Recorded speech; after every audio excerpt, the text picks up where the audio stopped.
everybody, and welcome to the Katie Weaver Show. This is Katie. I'm your host. I'm so happy to be here. If you are listening live, it is the 29th of April at about 11 a.m. Pacific time. If you're listening to an archive or a replay, I also want to welcome you to the show. I want to let you know that I'm over in the chat room. You can find that by heading over to 12radio.com. That's number one, number two, radio.com. Click on the chat button and you'll be redirected into the Facebook chat. And you'll see my banner pinned to the top of the page there and other people chatting. That's a great place to connect. You can also choose to watch rather, or listen. You can watch rather than listen, or do both, as you do. You can do that by heading over to YouTube or Facebook and look for Katie Weaver Domestic Mystic. So that would be the way to connect there. And that is what's up. So how are you guys doing? How'd you do with that new moon? It was a very strange energy, really emotional energy. I've heard from quite a few of you that moon kind of ate your lunch, which, some people are more reactive to the new moon than they are the full moon. But even then, I think this one hit harder than, well, it definitely hit harder than I expected it to, but it's been a pretty watery time. So curious to know how you guys are doing and how you did with it. It's past now, but we're still kind of on the tail end of it, so.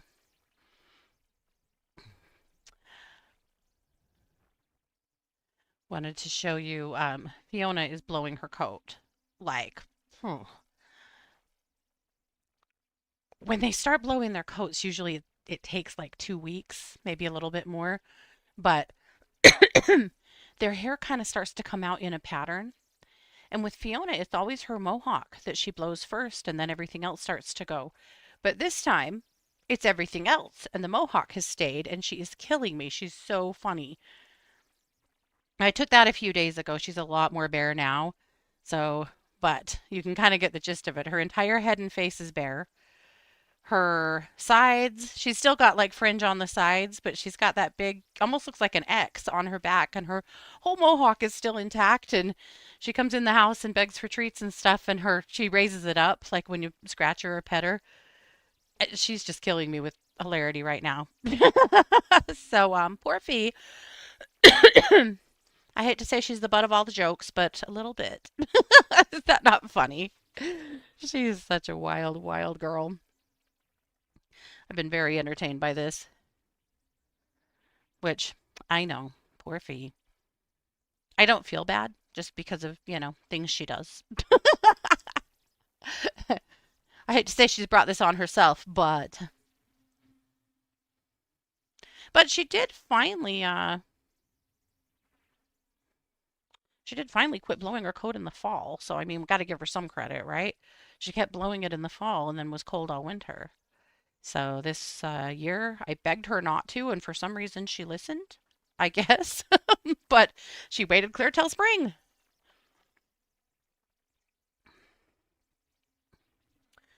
Let's see. Laurie's still dealing with this postnasal drip issue. Up till now, extremely problematic. Yeah, boy, it can be, huh? I'm sorry. That is so frustrating. Quelly said this new moon has her sleepy. Me too. Me too. I have a list as long as your arm of things I need to get done, and I'm not doing any of them. In fact, this morning, after I got Luminous all done and published and my show all scheduled and everything ready for, the show and all my regular normal morning chores, I hopped in the shower. I went in my room thinking, okay, I have an hour. I can get dressed. I can go hit the glass room for a few minutes and get something cut out that I need for today. No. You know what I did do? I got back in my bed. That's what. All the while that I'm telling Scott, I have to get out of here. I have things to do. I don't have time for this. But you know how it is. When your body says it, well, what are you going to do? So, today might not be my day of getting a lot done, but Wednesday and Thursday are pretty wide open for me, so I'm thinking, maybe just calm down. So I'm in your camp. Sid felt energized, actually, she said. Some motivation. The past few years, all bets are off for me when it comes to the moons. I get that too, actually. Yeah. Suzanne, I'm so happy that you're here. She said she's still recovering from surgery, and it's nice to connect with like minded people. Well, I am very glad that you're here. And hi to Renee. And well, I already got Laurie and Sid, and glad to have everybody here. And I know you guys, some of you are over in the other chat room too, but I'm glad to see you all. We had a great weekend. On Saturday, well, we had some errands to run, and then we went. It is so early for this here, but we kind of went on a ride and noticed some asparagus coming up, like wild asparagus on the ditch banks. And again, it seems early for that. It is. We've just had a really early spring, a nice spring.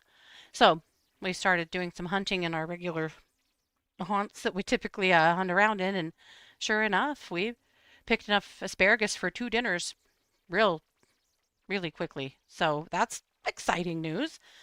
A lot of it was early, and so I don't know if do you guys have ditch bank asparagus where you are? I mean, I know that some of you definitely don't, but where I live, but I live really rural, asparagus grows wild on the ditch banks in a lot of places. And you just have to have an eye for it because it's really easy to drive past it. And what we do is later in the year. Have you ever seen asparagus when it goes to seed? I guess is the better question. They're like tiny frondy Christmas trees. They're these tall frondy bushes, kind of, that have little tiny red berries all over them when they go to seed.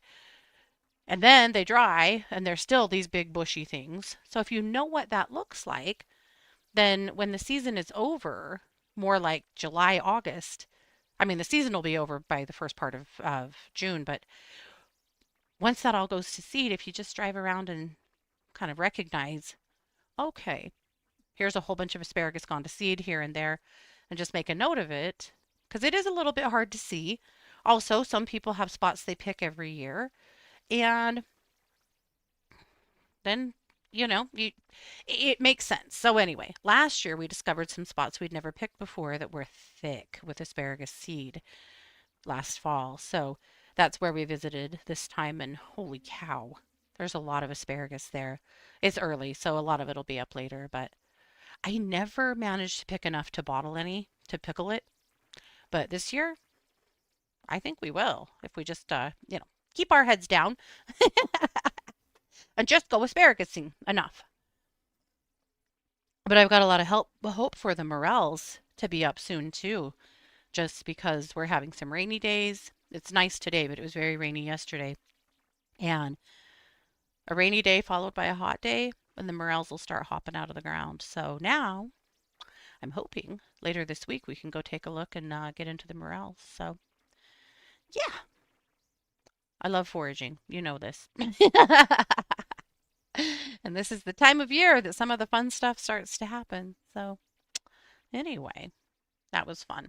But I was trying to decide what a good theme for the magazine and the show would be this week, just knowing that that full moon energy was kind of hairy for some people, and also thinking about the daily dish. So I have this kind of unique peek, right, into what's going on in the world, uh, in the sense that I talk to you guys all the time over at One Two Listen, and the daily dish gives me a pretty good collective look, and then just my own experiences and intuition. But one thing that's come up for me quite a bit lately is people feeling a little hopeless and feeling a little bit of grief and feeling a lot of apathy, like having a hard time caring about anything. So I wanted to put together an episode and an edition of the the alchemy of joy, or the purpose or use of joy in magic.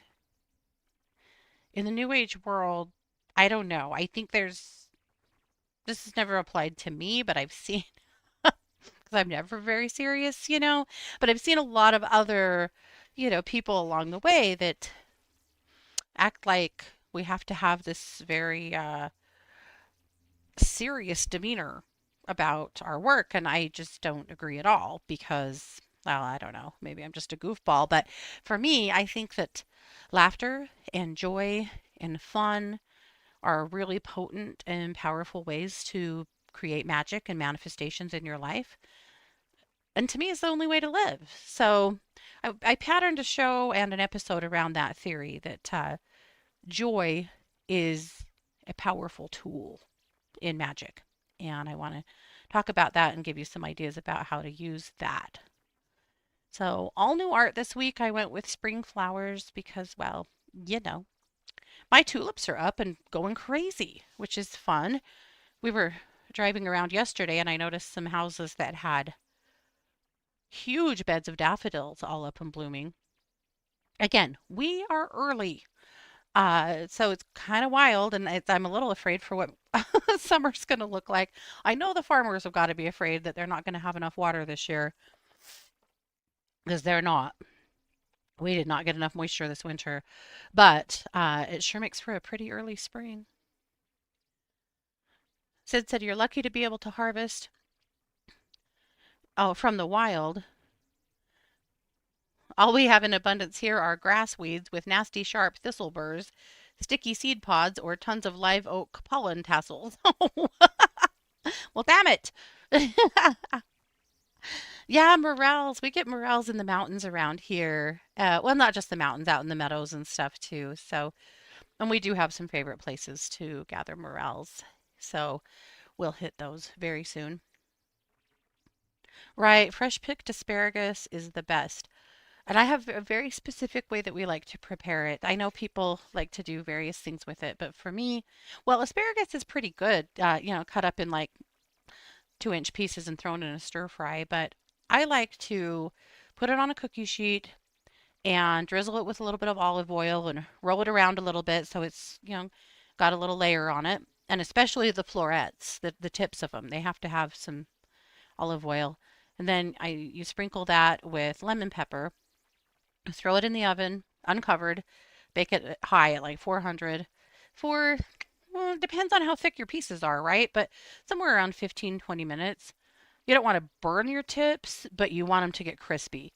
So when they start to look crispy, you pull them and then squeeze a fresh lemon, squeeze a fresh lemon over them. To me, that is, that's the only way we cook asparagus. It's our favorite. But pickled asparagus is a treat too. It's just, like I said, I never get enough to do that. But maybe this year I will. But yes, indeed, Laura, I'm with you. All right. Well, let's get into it. So I called the magazine the Joy as a Spell edition because we're going to work on using joy to deepen magic, deepen our work. We have a canal at the end of the road from our house that always gets mama ducks and babies, and they are going.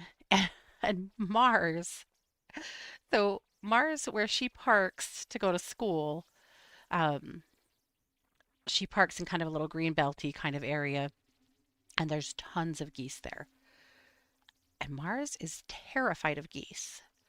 And it's my fault, probably, because we used to go to, well, there's a local place here that's, a little pondy area that always has geese and ducks, and some of them that don't leave for the winter. So I have historically taken my kids over there to feed them, especially in the winter when in the summer everyone's over there feeding them, but in the winter nobody is, and the city doesn't feed them.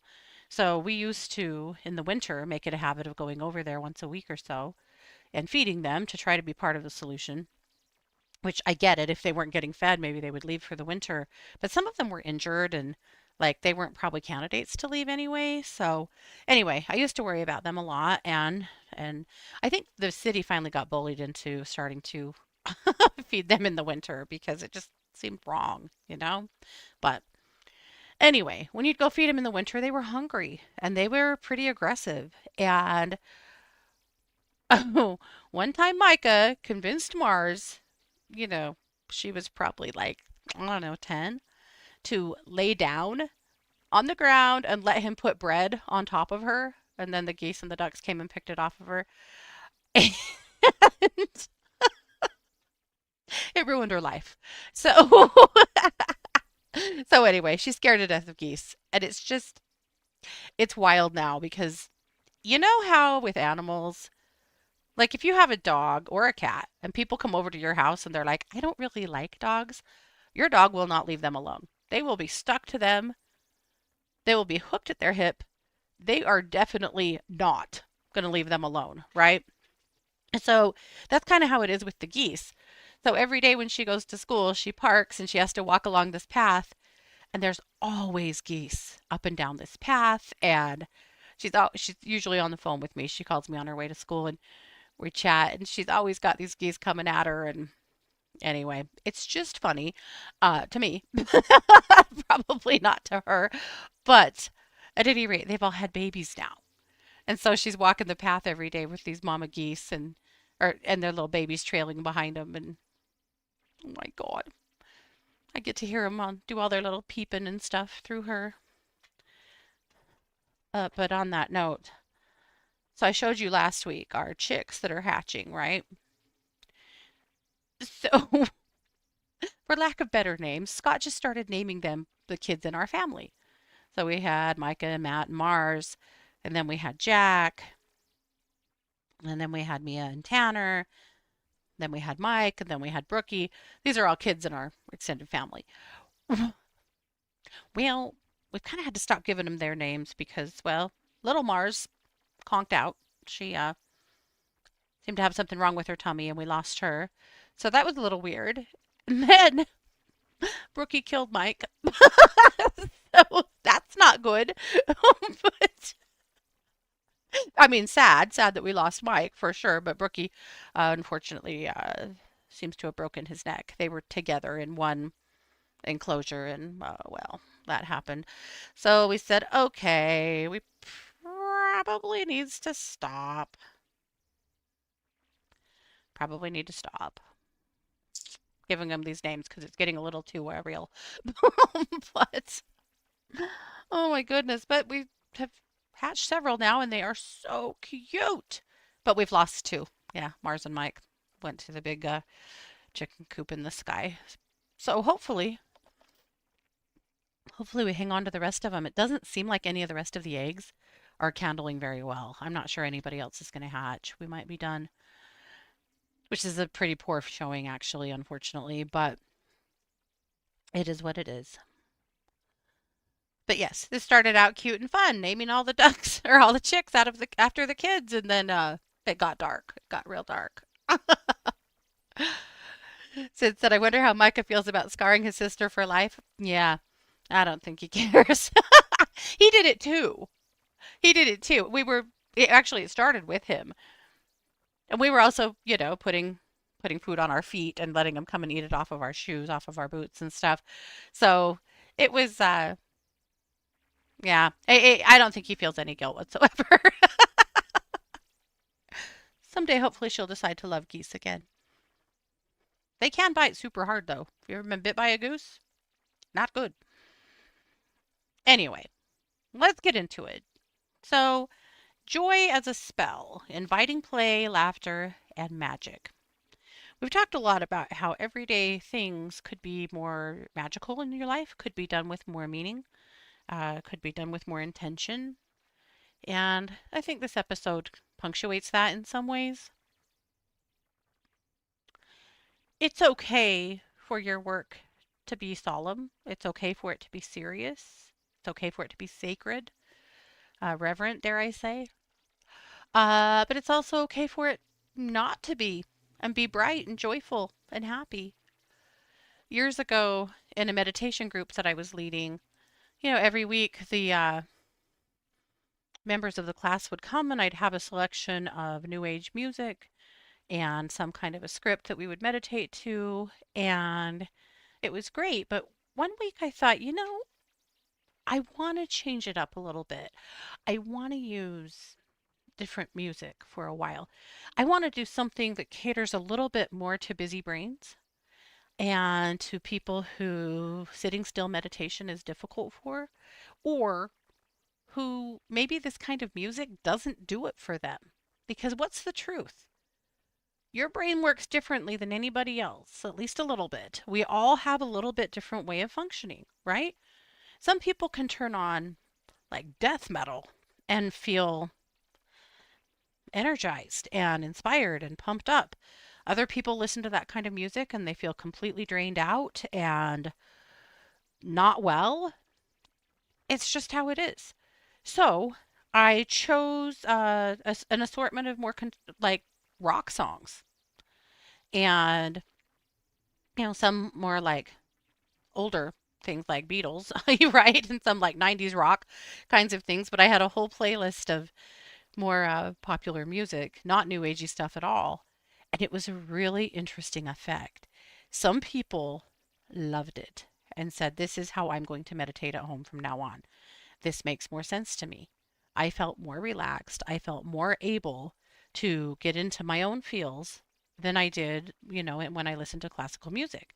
And other people were like, I couldn't let myself relax at all. I think it just goes to show that you should try lots of things, but also that it's okay to try different things and do things that are different.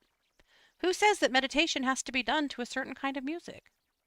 Who says that it has to be quiet and peaceful?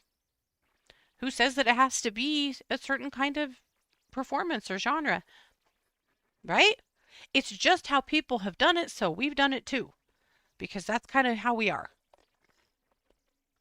And I think sometimes we forget to push some boundaries and try some things out. So it's just an example, but so talking about play, I put together a bunch of rituals, some thoughts of things that we could try to have some rituals around joy and fun and happiness and raising your frequency and having more fun with it. So, the spell of the sacred chuckle. Is laughter sacred? You bet it is. So, a bright candle, yellow or orange, is perfect. If you have something else, go for it. Now, this part's harder for some people, and some people really roll with it. A ridiculous hat, wig, sunglasses, t shirt, or some other funny accessory. Something that makes you laugh. And something that you can wear that just gives you an opportunity to be silly, right? Maybe it's your ugly Christmas sweater. I don't care. If it makes you laugh and you think it's funny, that's your that's your ticket. Uh your favorite silly movie, memes, a playlist of comedy clips, something that makes you laugh. And again, this is very subjective, right? What I think is funny might not at all be what you think is funny, and that's okay. You look at something that makes you laugh. So how to do this ritual? Well, light your candle with this intention. I invite pure, joyful energy into my life. And then get your silliness on. Maybe it's just bright red lipstick. I don't know. And then consume whatever it is that you wanted to watch to make you laugh. Really laugh. Let go of worrying about anything else, thinking about anything else. Let yourself be very present, but just let yourself laugh and enjoy something. Then look in the mirror, or don't, and say, "Joy is my magnet. Magic loves my laughter. Joy is my magnet. Magic loves my laughter." Now, and then you can snuff out the candle, and that just seals in the energy of it. Simple. Now, some of you might be asking yourself, why would I need to do a spell for joy? Well, if you're asking, maybe you don't. Right? But one thing I've learned from working with you guys all these years is that sometimes it's hard, and from my own life experience, sometimes it's hard to find something to be joyful about. Sometimes you just have more apathy than anything else. Sometimes worries in your life are overpowering everything else too. Sometimes chronic pain fatigue, exhaustion, anxiety, depression. You are a human being having a human experience, and you'll probably experience all of those things at some point in your life. So, yes, sometimes doing very specific things to invite more joy or to harness the joy that you have and use it are very much called for.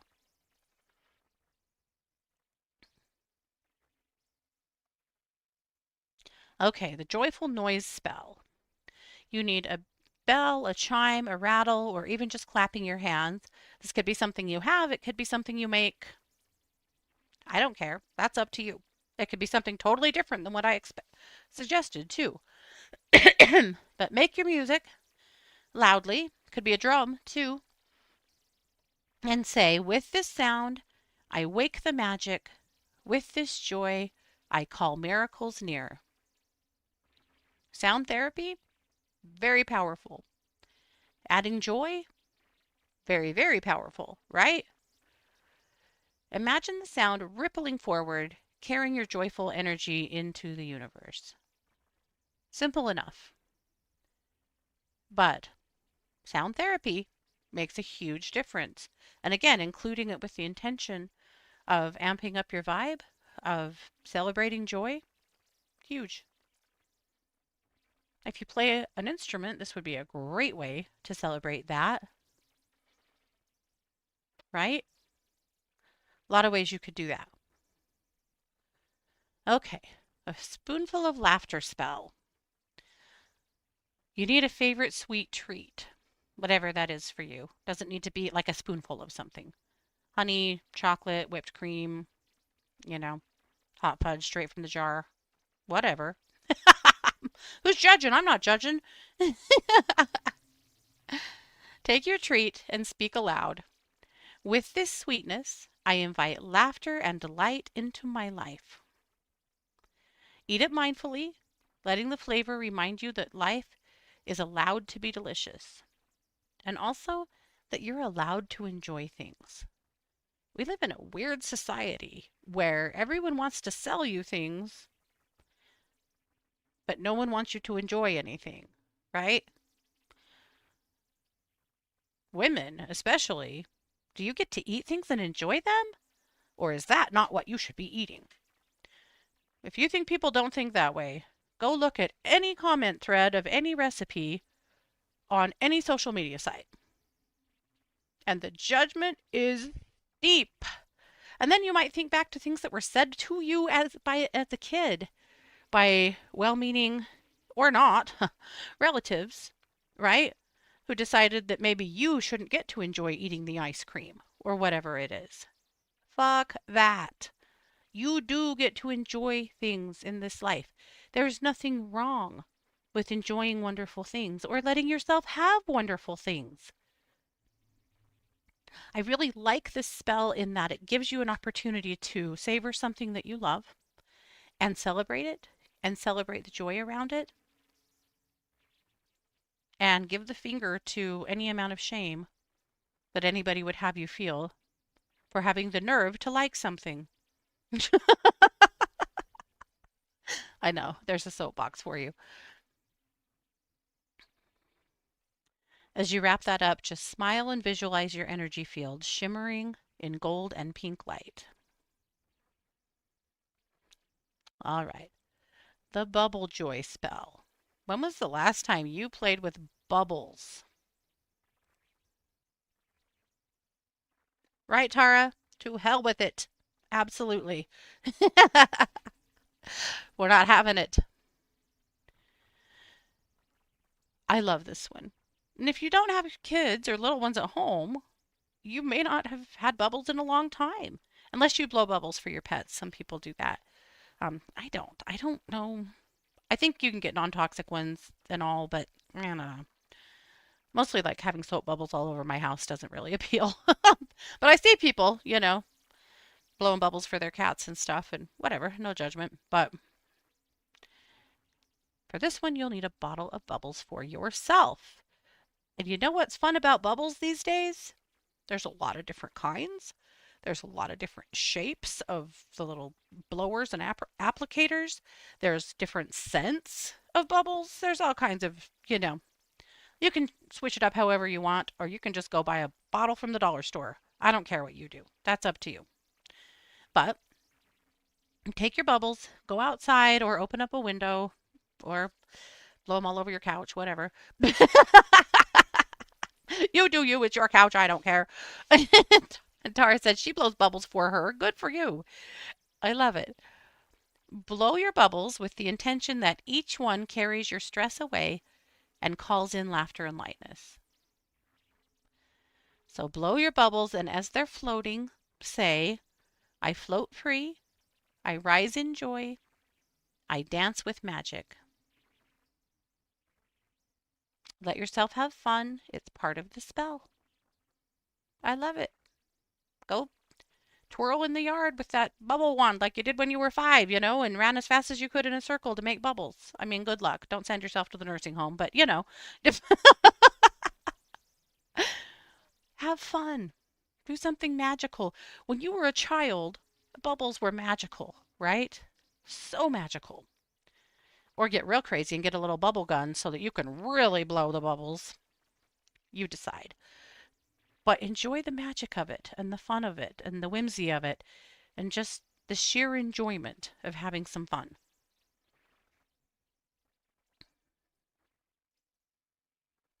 Let's talk about humor as a manifesting tool. Intentions rule, right? Intentions rule out most of the time. The universe is funny. If you don't know that, well, you've never had anything stupid happen to you that all you could do was laugh about. We've all been there. We've all had it.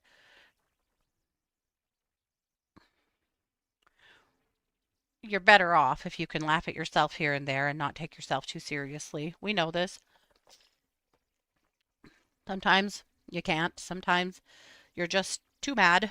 I wonder what my pigs would think of bubbles. Good point. I'm going to get some. We'll find out.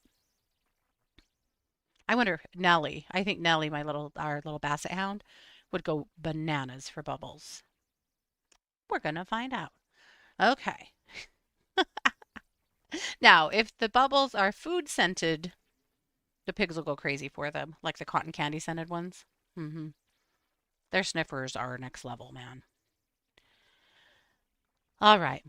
When you approach manifesting with joy, it is a supercharger of your intentions. When you come at anything from a place of happiness, joy, excitement, you put really powerful energy behind it. The catnip ones made your cats mad? That's funny. So think about this in the sense of manifesting. When you're thinking about what you want, when you are visualizing accomplishing something or receiving something, let yourself feel the joy of it, the excitement of it, the pleasure of it, right? Energy is much more attracted to higher vibes. And so when you give yourself permission to feel that way, you're way, way better off in manifesting than if you come at things from a place of lack, a place of need, a place of desperation, a place of despondency. And I know those are human emotions too. I get it. I'm not telling you to don't feel what you feel. But when you really consider the best energy to come into things with, it is being in a more joyful place. So, like this, instead of I desperately need financial abundance, try something like Money and I are about to have the cutest reunion and it's going to be hilarious how it shows up. Great. Everybody responds better to that energy. Years ago, we went to a little market, clear back when I had healing hands, and some people were doing like an indoor 1-day psychic fair type thing. It was $25 to be there. super cheap. We just went for the hell of it. We weren't selling anything. We didn't bring any product with us, and we decided we were doing free energy balancings, just like chakra balancings with a singing bowl or a 3 card spread. We're like, nah, it's 25 bucks. It's for one afternoon. We're not going to knock ourselves out for it. We're just going to have fun. So we had brought singing bowls and big crystals for people to hold while we worked on them, and we were just having fun with it and just doing, free readings so that we could give people our cards and send them over to Healing Hands to see us later. Seemed like that kind of an opportunity more than anything, right?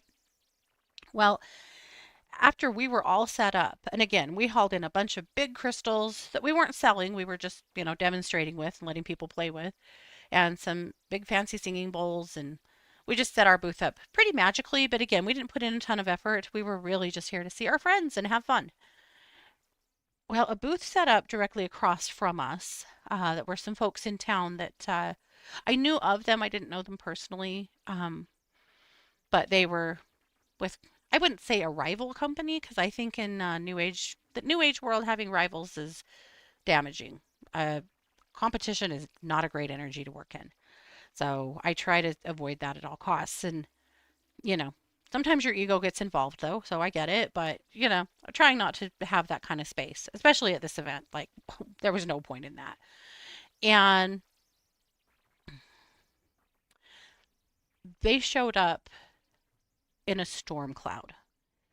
They're a married couple. They both had very pinched, tight, angry faces. They set up, they were mostly selling essential oils and some crystals and a handful of things. And they were doing paid readings as well. And so I'm sure they didn't like the fact that we were doing free ones. But at any rate, the energy of desperation around them was thick. They were not friendly with each other. Obviously, they'd had a hassle coming, you know. And there was such an energy of if we don't sell some of this shit today, we're screwed. That kind of a vibe, which was too bad because it was a $25 fare. Like, you didn't spend a lot to be here. Bigger ones where you spend a lot, I get that. But at any rate, I don't know what was going on with them except for that their energy was awful. And they seemed off putting and unfriendly. And people that stopped by their booth stayed about 5 seconds and kept moving or just moved past them entirely. So we, again, were there to have fun. And we had a pretty good line because we were doing free things. And we were friends with a lot of people in the community in the New Age world. So we had a lot of other vendors coming to talk to us. And like we were just living it up. We had a great afternoon.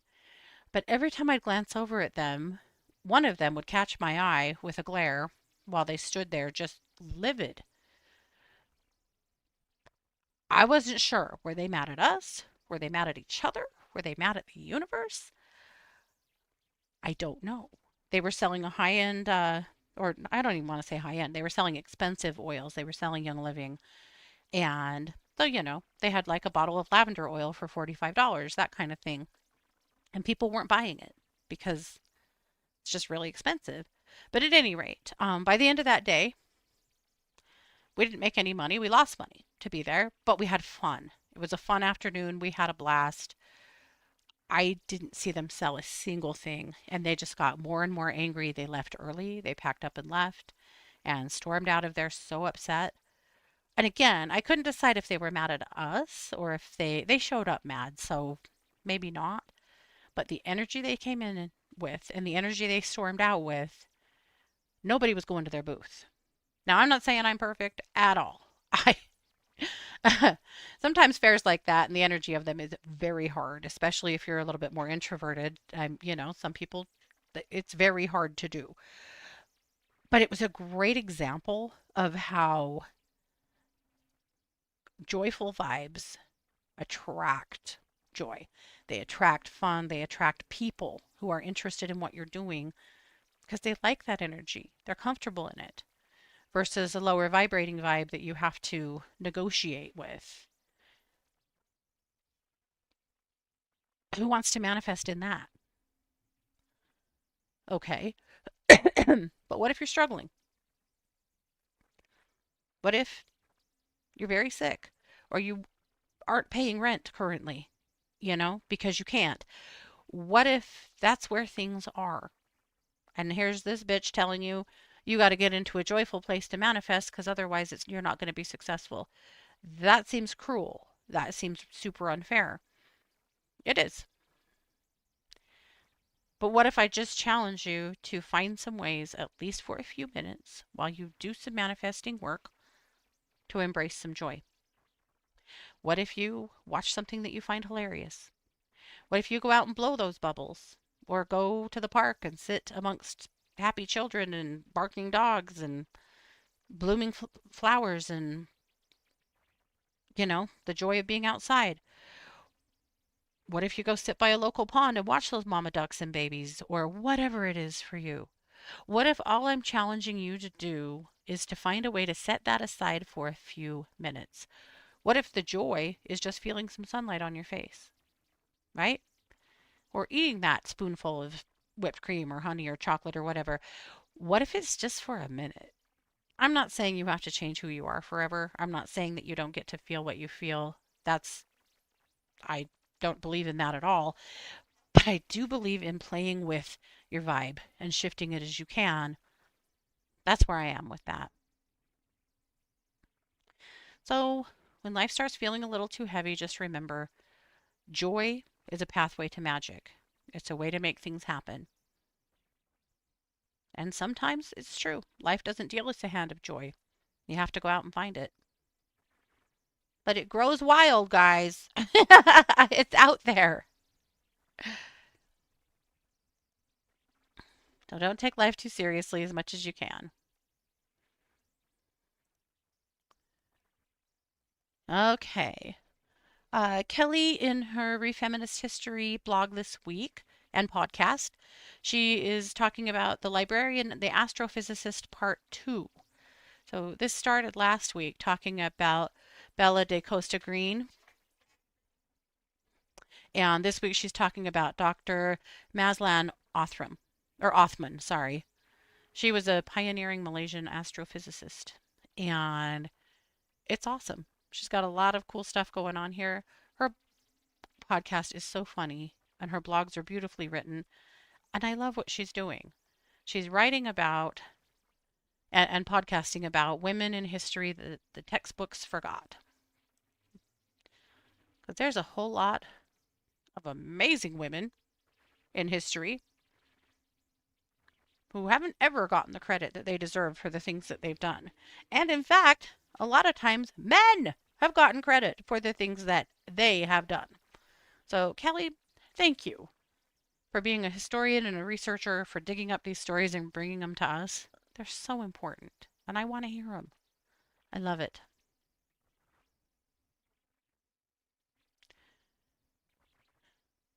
Renee said, my recent funny manifested money was finding a $20 bill in the pants that I bought at a thrift store after I washed and dried them. That is awesome. They say it happens. It's never happened to me either, but good for you. Laura said, so funny at my last nosework trial. We were next to a daycare center. For my search, there was a bubble machine going. Mika stopped for a moment and then jumped up and bumped the bubble with her nose. Oh, that's so fun. And we came in first place. Well, good for you. You guys are killing nosework. That's awesome. I really value it because I can't imagine trying to do that with any of my dogs. And the reason why is because they're so poorly trained. I know. I own it. It's my own fault. And I'm sure, if we worked with them, I mean, we've got some smarties over here, but Nellie, I think would be a good dog to do work with because, well, partly because Bassets have amazing noses, but also partly because she's very busy and needs a lot to do. Uh, but at this point, I just shudder to think what that would look like. Because this dog doesn't listen. I mean, she listens in the degree of, she's well potty trained. She's not fighting. She's not aggressive. I mean, I'll give her lots of credit for being a really good dog. But as far as just, Being feral on most fronts and being allowed to do whatever she wants, I have to admit, I'm a little guilty of that. I don't spoil my dogs. Yes, I do. Okay, my tip this week is one more spell. It's the joy jar. So just a little jar or cup or mug or container of whatever sort. You want some scraps of colorful paper and a pen, and just spend a little time writing down something that always makes you smile. It could be a memory, a song, a joke, a reference, an animal. You know what makes you laugh, right? Write them down and put them in your jar. And then bless the jar. You're just going to hold it in your hands and say, I weave my life with laughter, light, and love. Joy multiplies within me. And then when you do have that melancholy seeping in, when you have those moments where you just feel like nothing is clicking, nothing's bringing you joy, pull one out and read it and laugh, smile, reminisce.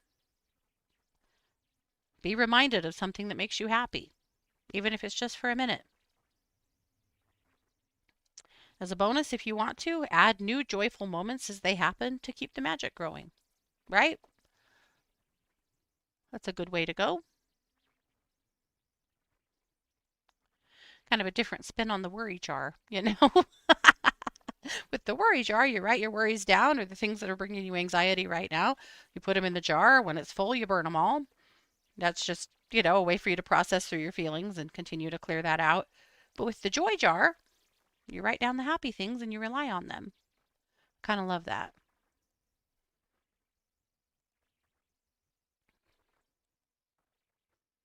Christy's energy exercise this week is the Divine Spark. It's a good one if you're feeling low energy. There's a lot going on over at True Crime Squad. That never ends. However, I will say this episode at the bottom, McCriming, even if you don't typically listen to true crime, and that's totally fine, no pressure, but this is a very funny episode. This was an episode that Christy and I put together last week about. I did three stories of people committing crimes at fast food restaurants, and they are all crazy stuff. I will tell you, when people commit crime at fast food restaurants, something crazy is going down. That's just how it is. Um, and Christy did three stories of crimes that happened at Walmart, which were equally crazy. In fact, there was one story that she told that I laughed so hard I cried. After the show, we talked about it some more, and I laughed that hard again. And some of you might find this funny, and some of you won't. It depends on your personality. But this guy's shopping in Walmart, and his stomach takes a bad turn. And so he races into the bathroom, races into a stall, doesn't even look, just sits down as quickly as he can. And then realizes there was something on the seat. It's not what you think. It was super glue. Some jackass went in that bathroom stall and put super glue on the seat, and this man sat on it, and he was stuck. Like, stuck. So stuck that they had to call the paramedics to come and remove the toilet seat and transport him to the hospital, to the ER, with the toilet seat still attached to him, and figure out how to get it off of him at the hospital. I mean, it's peak humiliation. I could only imagine. That sounds terrible. What I was laughing about was imagining that happening to, I don't know, my spouse, right? Like, how does that work out? You get a text or a call from your significant other from the bathroom stall at Walmart. Like, I've got a really big problem. Right? Also, who the hell did that? They never caught them. They don't know. But they had to have been somewhere there in the crowd. You're not going to pull a prank like that and just leave. Were they in an adjacent stall listening to this play out? Were they watching quietly from the clothes department? Like, who did this? And were they stunned? Like, was this not at all? They didn't think this through? They didn't realize? Was this a dare? Like, who did that? But it's not funny what happened to the guy. But thinking about the entire scene, yeah, I about couldn't take it. But anyway, even if you don't typically do true crime with me, maybe consider this episode because it is very funny.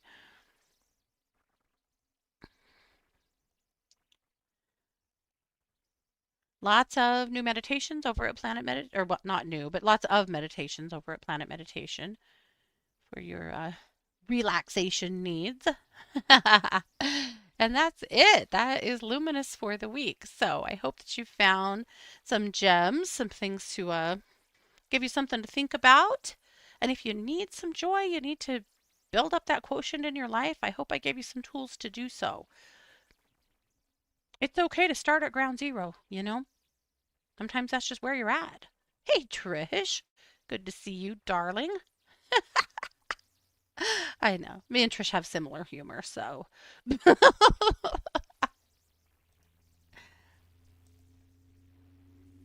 Just checking the other chat room real quick.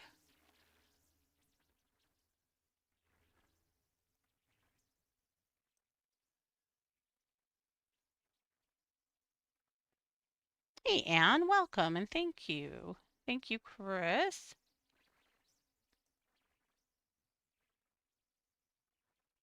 And Ginger. Good to see everybody. Okay, well, we have like 3 minutes left. So, if you have a need today for a reading, some energy work, something I can do for you, throw it up in the chat room. I'll get to a couple probably, maybe one, we'll see. But I would be happy to help you out, considering that we have some time. Tara, I'm still so entertained that your cats were pissed off by the catnip, the catnip bubbles. I wonder why. Because it wasn't what they thought it was? They didn't like it in their face? Like, what was this about? Yes, Suzanne, let's get some energy work on board for you. Having surgery, boy. Tell me though before I start what your pain level is like. Are you like in a lot of pain? Do I want to not ground you heavy? Or is it good? When you have surgery, you're pretty ungrounded for a while, right? And there's a reason for it. But it also sucks. There's this kind of a fine line here between how deeply into your body around a 5 today. Okay. Um, how deeply in your body do you want to be? But also, if you're too far up into your crown, then you feel like shit anyway. So we want to find a balance there where we're not making you feel worse, we're making you feel better. So that helps me, Suzanne. All right, let's get going.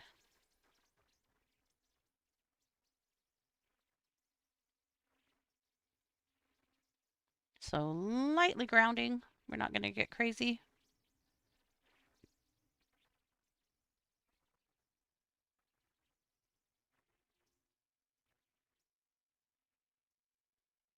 Kind of a funny thing, but sometimes energy work can make pain worse, particularly in mouth and teeth.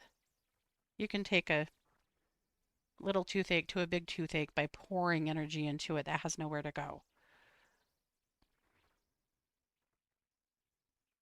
There's just some techniques around that. And I know, Suzanne, this isn't teeth for you. Okay. All right. I'm going to give you a little clearing because convalescing, whew, that can create some real sludgy stuff. So I'm going to clear your aura.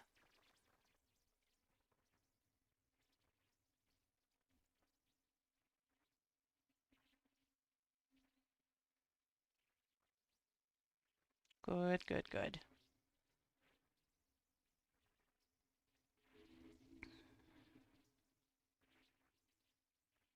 Then I'm going to call in the ethereal properties of sterling silver and aquamarine.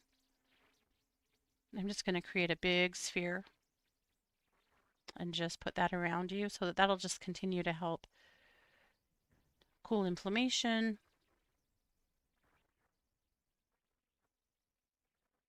just help you to continue to support healing. Okay, that is done. Good. Okay.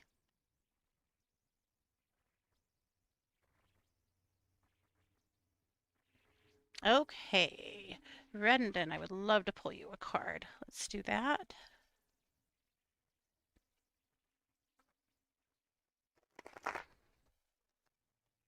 Oh, you're so welcome, my honor.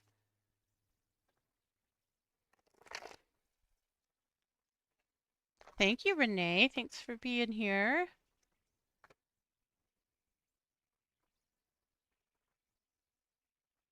Oh, the cats didn't like the bubbles popping in their face. Okay, okay. I could get there. Yeah. Me neither, probably. So I think Nellie would be more of a biter, you know? All right. So I pulled two cards for you. The first card is the transformation card.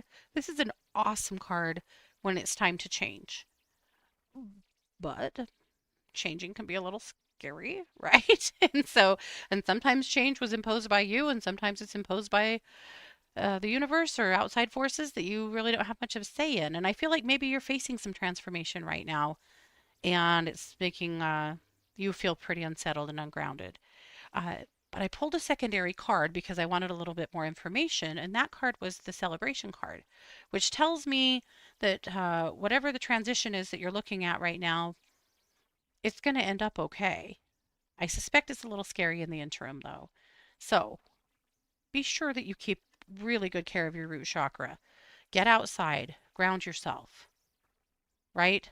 Sit with a tree, carry a dark stone, wear a little bit of frankincense or sandalwood, or diffuse it. But do some things that really focus on that root because that's going to keep you in your body, keep you from getting too much energy into your crown where you're going to be overthinking and really, feeding anxiety. Stay grounded. That's the key right now for you. Yeah. Can I send Cooper some energy? Oh, I would love to. That'll probably be, that might be all we have time for. I'll look at the other chat here real quick. Cooper feels like they need a lot of light. Yep. Especially in the heart and chest area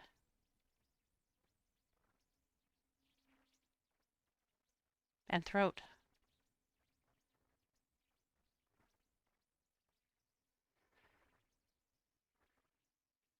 Okay. Lots of love there. Okay. All right. Quick jump into the other chat room.